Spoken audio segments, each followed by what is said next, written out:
Hello guys and gals and welcome to another episode of Skills and Abilities. Today we're going to be looking at the skill known as Cleave. Cleave is a rather interesting one and I think it's really good actually. I've been playing around with it and getting to know exactly how Cleave works. I did my own testing. And as I've come up with certain answers to certain questions that I had about the way that the ability works. So, for instance, I tested out all the abilities. In case you're interested, they're all written here. But specifically for Cleave, we found out that Cleave is based on attack speed, which I pretty much guessed. We also wanted to test things like, does it work with Crushing Blow, which is yes. Does it work with on attack procking effects? Yes. Not only does it work with procking effects, it also multiplies them by the number of hits.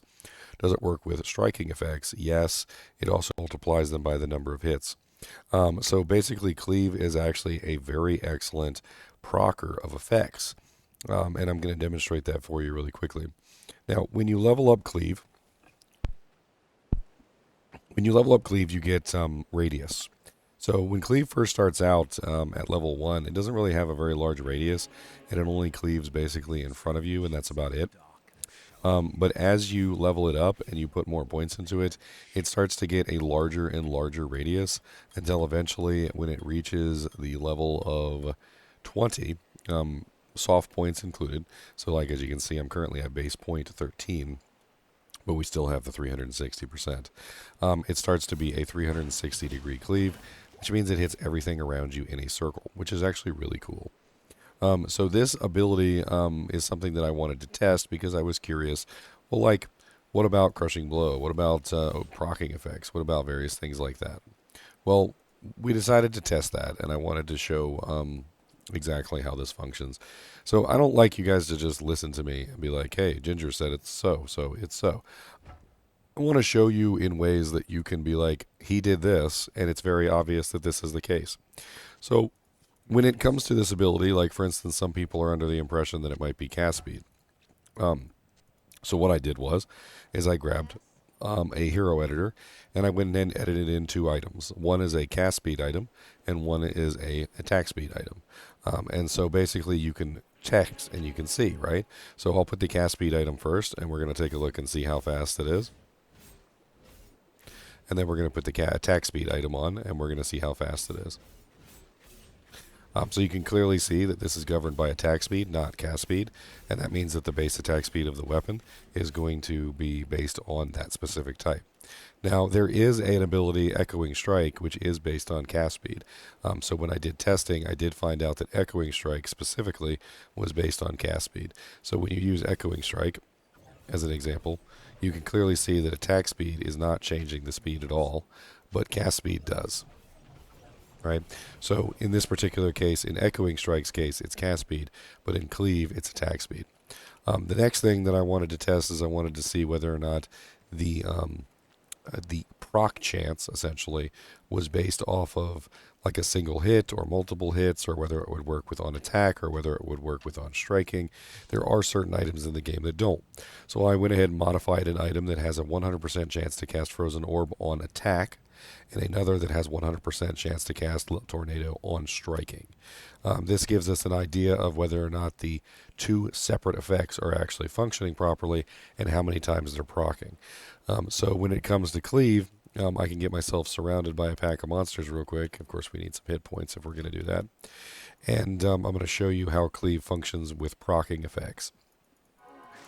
So let's go ahead and use these zombies as our test dummies. And as you can see, not only do we get one, but we also get multiple. Which means that Cleave is not only procking once for each attack or once for each strike, it's attacking for every monster, and it's procking for every monster that it strikes. This means that if you're in the middle of a cow pack, for instance, let's say you build a really tanky melee character that can just sit in the middle of a whole bunch of cows, and we're going to do a little bit of math here. So let's assume that you are in the middle of a cow pack and you have, say, 20 cows around you, and you're able to hit all 20 cows. Well, if you have a procking effect that does damage to those cows and has an AoE effect, like for instance, let's say you're using F Death, which has a ability to cast Glacial Spike. So F Death has Glacial Spike, which is level 18 and a 25% chance. If I remember correctly, Glacial Spike is somewhere around 200 average damage. It's only an 18% proc chance, but if you attack 20 monsters and you subtract, let's say, 80% from that, you're still going to end up with 4 procs. So you get 4 procs of 200, which are going to hit all 20 cows. So you have 200 times basically 4, which is going to give you 800 per proc. Assuming if you get like an average of 4 procs per attack cycle, which you'll get more or less depending. And then on top of that, it's going to hit all 20 cows, so you're going to get like around 16,000 damage within that little tight circle because you're procking 4 glacial spikes, which hit all 20 cows, and each glacial spike is hitting all 20 cows individually, right? And then, of course, this is multiplied by your attacks per second, which will just use a very generic 2.77 attacks per second, which can equate out to something like 44,320 damage just from procking. Now, the problem with Cleave as a procking ability, though, is that it doesn't work very well versus single targets.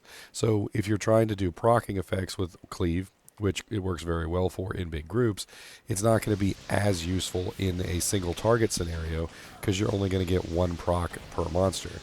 And since there's only 1 monster, that means 1 proc. So what would you do instead if you're doing a procking build with Cleave? Well, you would use Mirrored Blades. So Mirrored Blades is another interesting ability in the game that does the opposite of what Cleave does, and instead of attacking in a big circle, it attacks a single target multiple times. So Mirrored Blades attacks 5 times if you have it capped out, and those 5 attacks can actually proc 5 effects. So you can actually get 5 frozen orbs and 5 tornadoes in this particular case. So if you were doing this build and you wanted to set up some type of procking build, you would most likely use Cleave whenever you're surrounded, and you would use Mirrored Blades whenever you are not. And that makes a very powerful combo between the two. I don't think Cleave is a very good ability on its own. I think Cleave is fun, and I think it's useful, but I think it kind of fails when it comes to single targets. And I think that Mirrored Blades is a very useful ability, but it's not really that great by itself because it also fails when it comes to AoE and dishing out targets to large groups of monsters. So in general, when you're talking about Cleave, you're probably almost always going to pair it together with Mirrored Blades, maybe even Echoing Strike, to get like an additional function, because you need the Mirrored Blades to do good single target and you need the Cleave to do good AoE. And in any situation, if you're surrounded, single target abilities become kind of poopy, and if you're fighting a boss, AoE abilities become kind of poopy. That's just how it works, right? So in this particular case, you're probably going to end up using both. Now, Cleave has higher synergy requirements than the others, and as you can clearly see down here through my ethereal body, Mirrored Blades is one of the synergies for Cleave. Right? So if you're building a Cleave build, you're going to max out Mirror Blades anyway, because Mirror Blades is going to give you the damage that you need to make your ability work. On top of that, another one of the synergies is Hex Purge. And Hex Purge is essentially a really nice ability that allows you to proc little explosions, which is kind of neat. So if you were to max out Hex Purge for this particular build, you're going to get an additional bonus of essentially having these little mini explosions that occur whenever you hit the targets. And these are actually pretty nice. It's like proof in the pudding of the ability. Like, you're going to end up with max Hex Purge whether you want it or not if you build a Cleave build, because once you start putting your points into the synergies, it's just going to max that out. And you can clearly see the little explosions that Hex Purge causes. In fact, it might be better if I use a weapon that doesn't have crazy procs.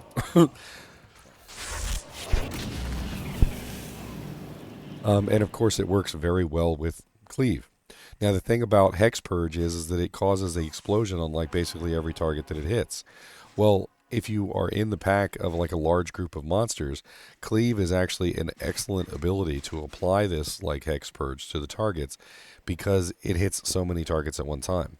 And even if you aren't maining Cleave as your main ability, it still makes an absolutely excellent way to basically disseminate effects to a group of monsters, allowing you to cause multiple Hex Purge explosions to happen within that radius. So it's definitely a very interesting ability in the Warlock tree. I wouldn't potentially say that it's better than Zeal on the Paladin or some other abilities because it has its own limitations. It's literally only just one swipe. It does apply Crushing Blow and Procking effects, but it does require large amounts of monsters to be around you, whereas Zeal doesn't require large amounts of monsters to be around you to be effective, because it'll attack the same monster 5 times, or it'll attack multiple monsters basically one time each, right? Where Cleave attacks multiple monsters one time each, but doesn't attack the same monster 5 times. And Mirrored Blades attacks one monster 5 times, but doesn't attack multiple monsters 5 times each. It's actually kind of interesting to consider this as a kind of like an odd way of being a Zeal Paladin, where Zeal Paladin has the benefit of both of these abilities. These abilities are essentially half of Zeal and how Zeal functions. Cleave is essentially 0.5 of a Zeal, and Mirrored Blades is essentially 0.5 of a Zeal. And together they function surprisingly well and basically form an entire Zeal Paladin. But apart from each other, they're only really half of the formula, which is interesting. Another thing about Mirrored Blades is it doesn't have any synergies. So when used in combination with Cleave, it actually does work surprisingly well because you don't have to worry about building a second set of synergies for Mirrored Blades. Which is something that you definitely have to worry about with other abilities like Hex Purge or Hex Bane or other types of attacks. I think that's pretty much it for Cleave. Cleave's definitely a very interesting 1-point wonder. It's a very interesting one to max out. Obviously, getting access to the 360-degree arc is absolutely insane. The mana cost doesn't seem to go up with level, which is really cool. And the damage bonus on it is actually pretty high. And if you have a really good weapon, you can get some pretty nice damage numbers out of Cleave for the AoE. It's definitely going to be one of those abilities you're going to use in the Cow level or Chaos Sanctuary as you're trying to run through, but not really one of those abilities you're going to use very often on bosses. In fact, Mirrored Blades is going to take over almost entirely for bossing, I would assume. As always, be sure to hit that like button and subscribe button if you are enjoying the content. We're going to be doing videos on all the skills, so you don't want to miss out. And as always, keep watching.